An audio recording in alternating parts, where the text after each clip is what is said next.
Je vois d'ici certains faire la grimace et se dire « Ah, les femmes, encore les femmes, toujours les problèmes liés aux femmes. » Et oui, et c'est pas parce qu'on ne voudrait pas parler d'autre chose, mais bien parce que les chiffres sont tragiques.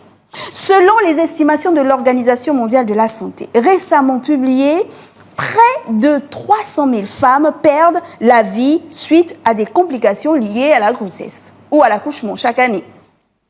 Tandis que plus de 2 millions de nourrissons meurent avant l'âge d'un mois. Et on compte environ 2 millions d'autres enfants morts-nés. Cela représente environ un décès évitable toutes les 7 secondes.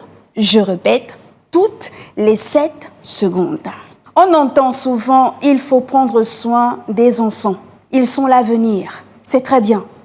Mais si l'on veut vraiment prendre soin de l'avenir, il serait peut-être temps de commencer un peu plus tôt, avant même leur naissance, et de prendre soin de la principale concernée, la femme enceinte.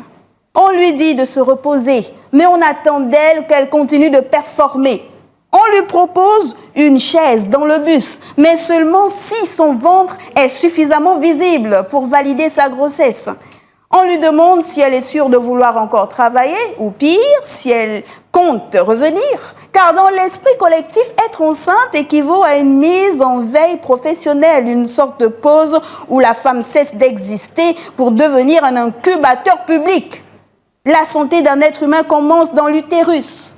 Oui, là, dans cet espace minuscule, mais essentiel, où chaque battement de cœur de la mère, chaque bouchée avalée, chaque stress absorbé a un impact direct sur le fœtus.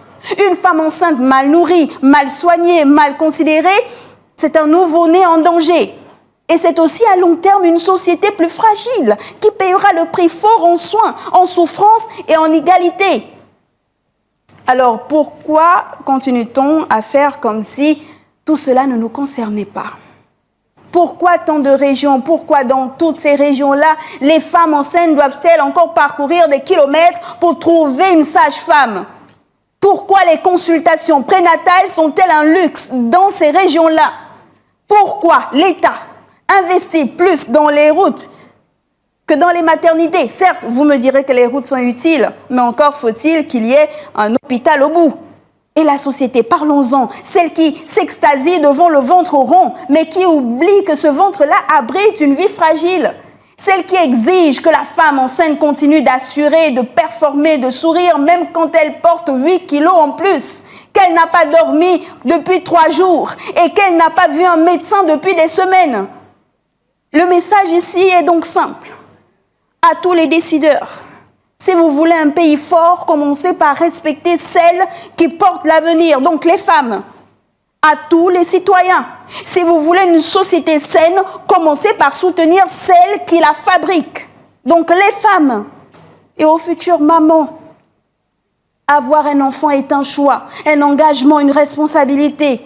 Oui, c'est vrai qu'il y a des exceptions. Oui, c'est vrai que ce n'est pas toujours facile. C'est vrai qu'il existe des situations extrêmement difficiles pour certaines femmes. Mais gardons à l'esprit qu'avoir un bébé n'est pas un caprice, une mode, encore moins une improvisation. La santé commence à la naissance, mais elle se prépare bien avant. Et en prendre soin, c'est-à-dire prendre soin d'une femme enceinte, ce n'est pas une faveur, c'est un investissement, un acte lucide et, disons-le franchement, un minimum syndical d'humanité.